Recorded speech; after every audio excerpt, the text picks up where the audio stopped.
From Indianapolis, with an eye on every corner of the state, this is IBJ Media's Inside Indiana Business with Gary Dick. Presented by Elevate Ventures and Indiana University.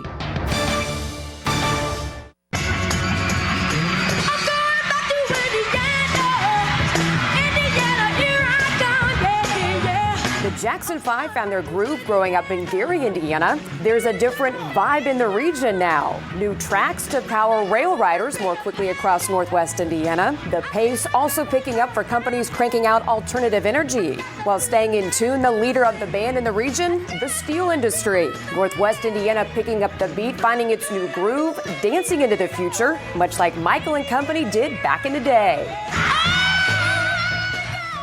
Hello and welcome to Inside Indiana Business. I'm Gary Dick, coming to you this week from Northwest Indiana, specifically 11th and Franklin Streets in downtown Michigan City. Very quiet here right now, but in a matter of months that will change dramatically with trains running through this area, filled train stations as well. The double track project, talked about for many, many years, will come to life. A $650 million project's been talked about and now will become reality. One of two major rail projects in the region with implications for the regional economy and the state.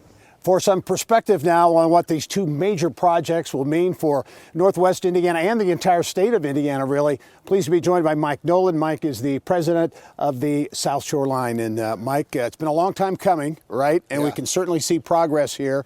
And actually, the double tracking is set to be finished, be completed next spring. Yep, a little over a year now. We'll be done and running and adding 14 new trains a day, knocking off 20, 25 minutes off the commute time, way better on-time performance. So it's an exciting time to be on the South Shore Line. So the double tracking project, $650 or so million. The West Lake Corridor, some $950 million, further connecting some high growth areas here. Between the two, $1.6 billion or so in investment. What does it put in perspective for folks who aren't from this area? What does it mean for Northwest Indiana? Huge connectivity opportunities to get to and from Chicago, making quality of place the real opportunity for folks who want to consider this Northwest Indiana region as a location to relocate.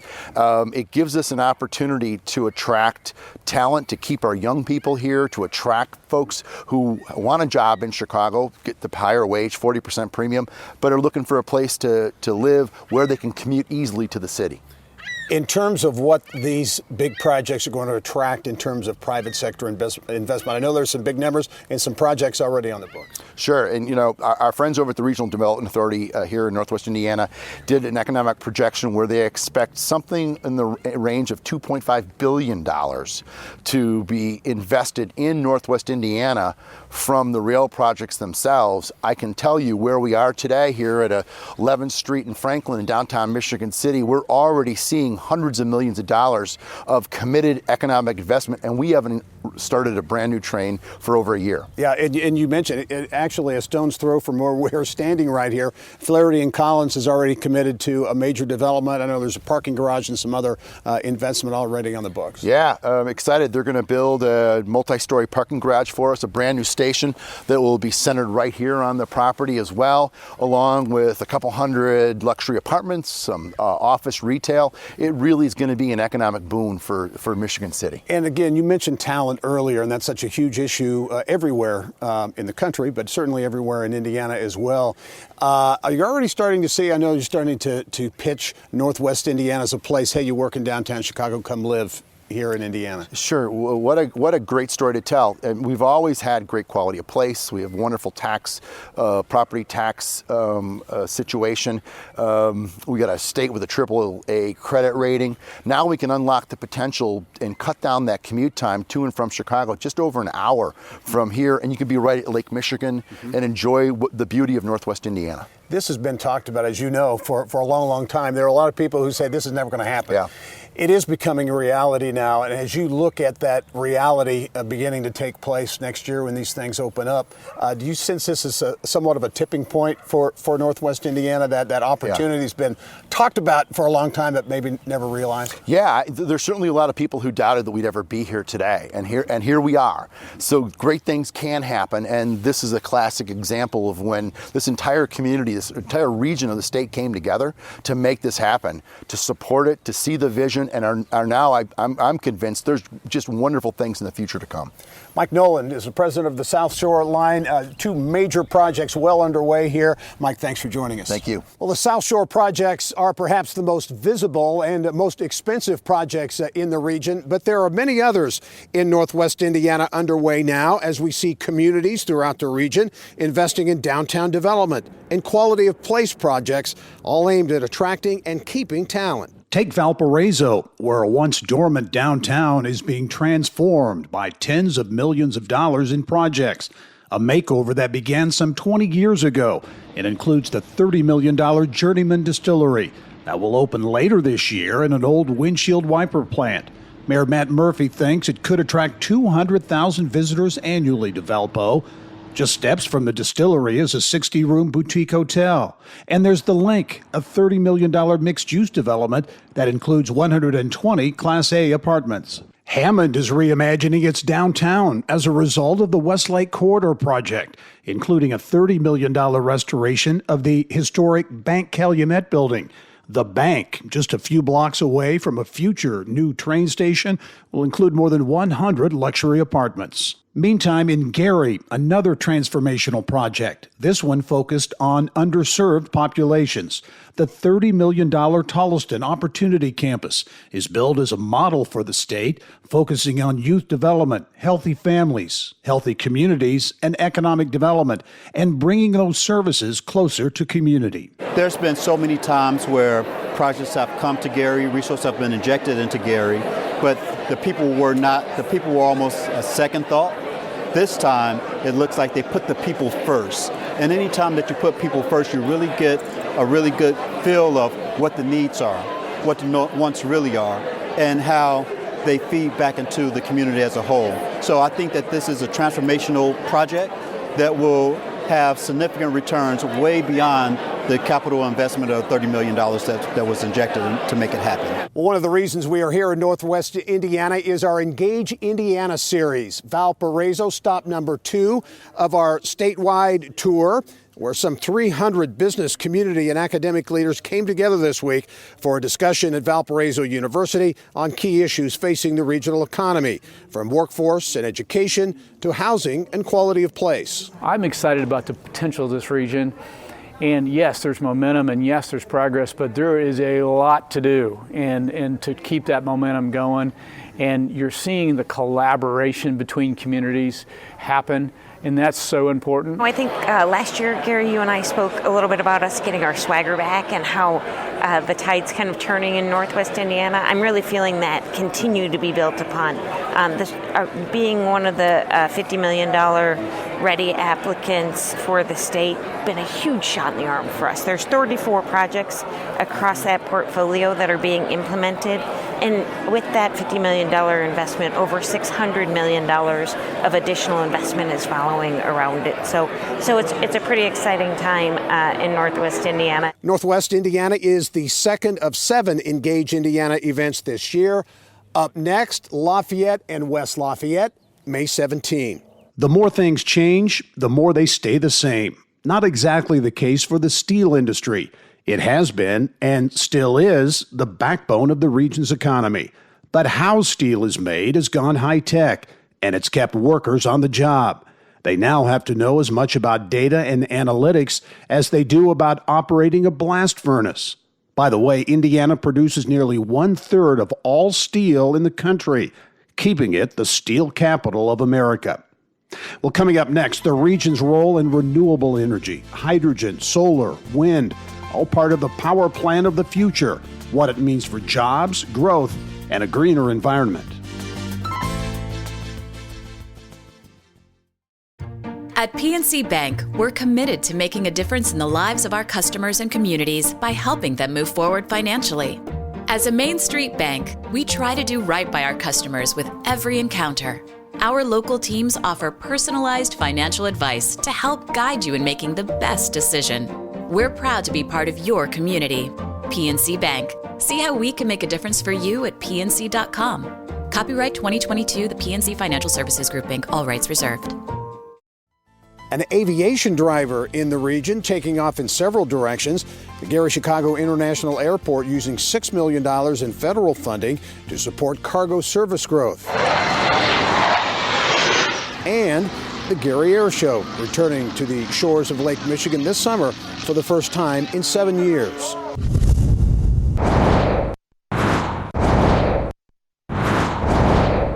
Here's what's making news around Indiana, brought to you by the Indiana Association of Realtors, Indiana's 21,000 realtors, the neighbors you know, the experts you can count on. While manufacturing continues to be the driver of the Northwest Indiana economy, there are signs of a region that is diversifying.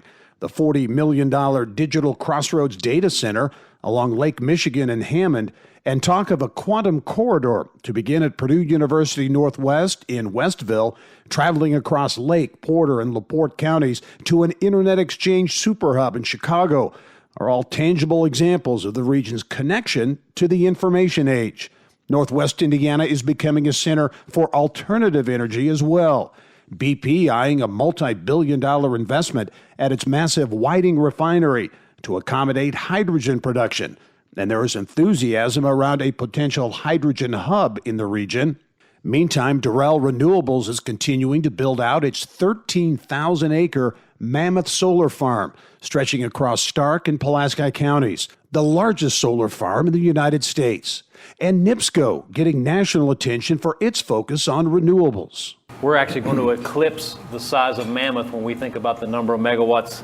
Well over a gigawatt of solar that we're putting online. We have 3 wind farms that have been online for all of them for at least 12 months. And the cool thing about it, and the thing that we like from an economic development standpoint, is NIPSCO's plan and the way we're executing it, first utility in the entire country. So you think about northern Indiana, northwest Indiana, all the utilities that exist from coast to coast. NIPSCO's the first one across the country to bring this novel structure where we're taking these federal tax credits from the renewables, i.e.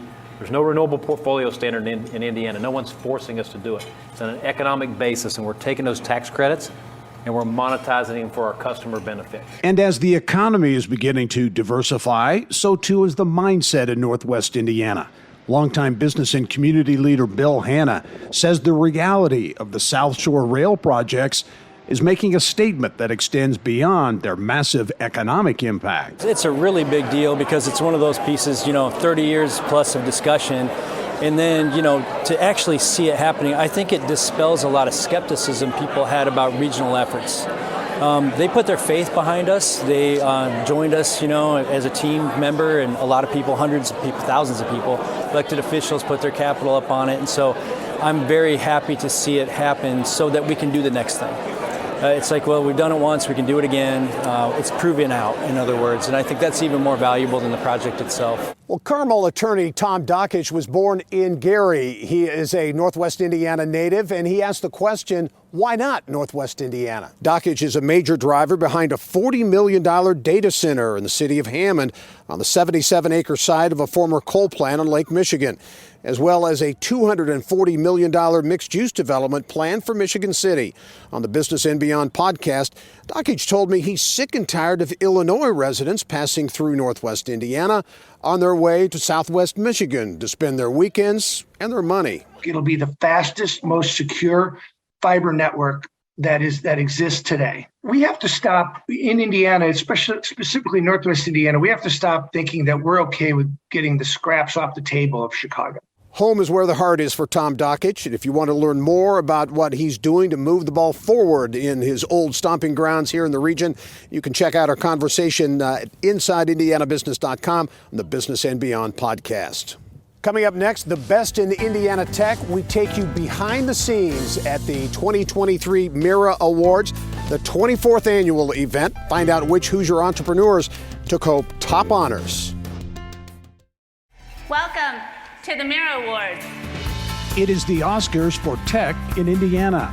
Tech Point recognizing the best in tech at its 24th annual Mirror Awards before a sellout crowd of more than 1,200 at the JW Marriott in downtown Indianapolis.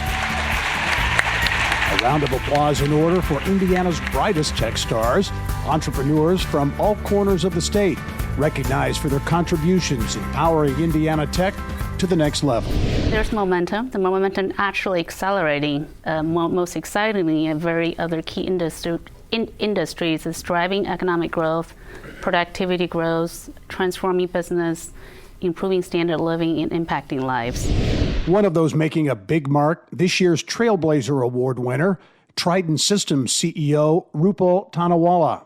Born in India and the first woman in her family to go to college or even work outside the home. I decided to go for a biomedical engineering.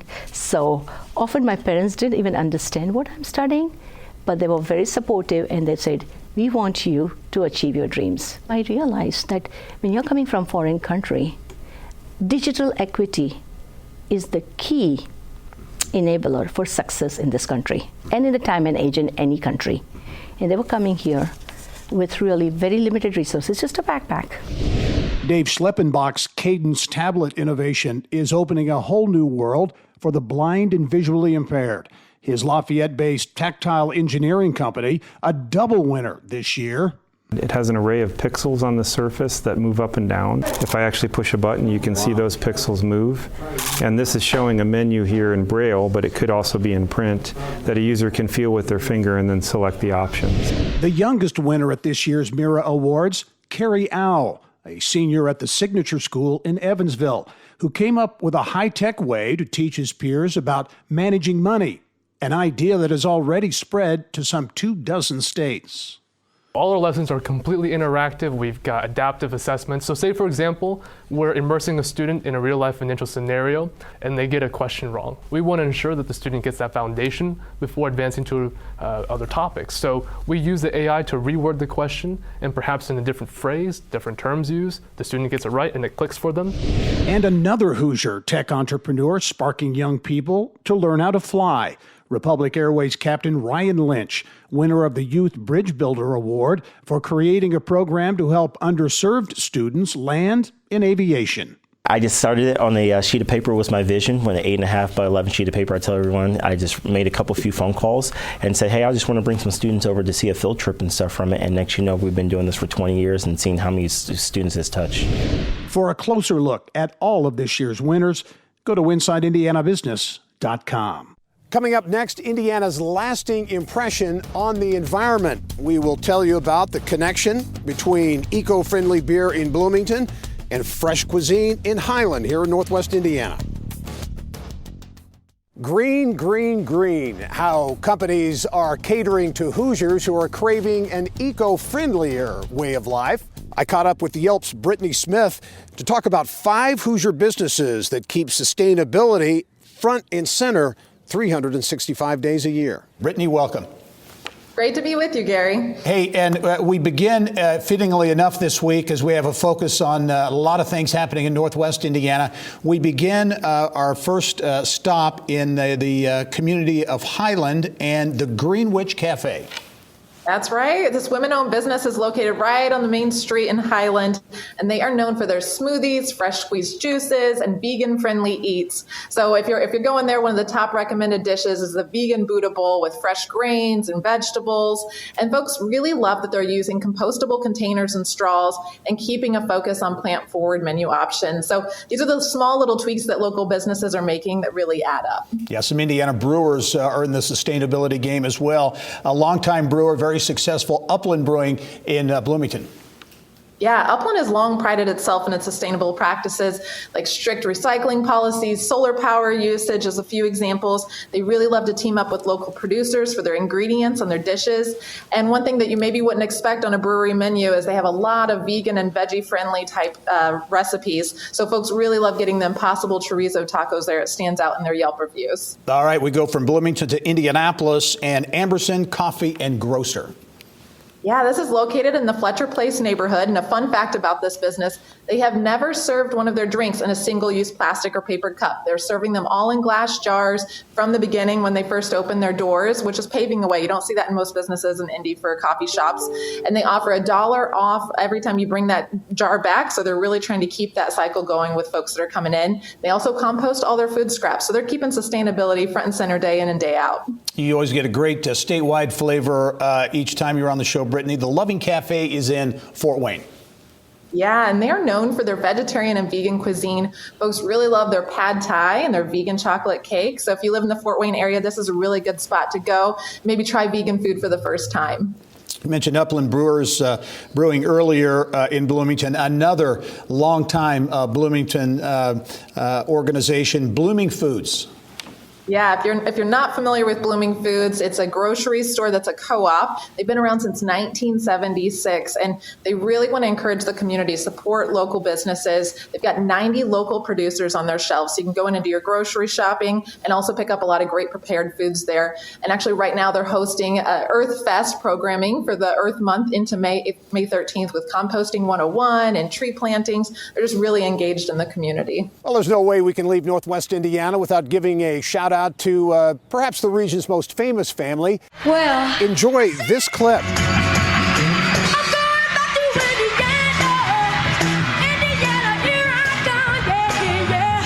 From the Jackson 5 from Gary, and some of the sights and sounds of other gyms here in the region.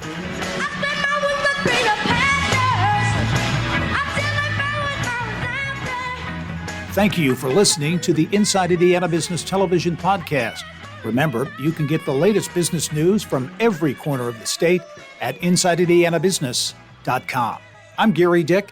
Go out and make it a successful week.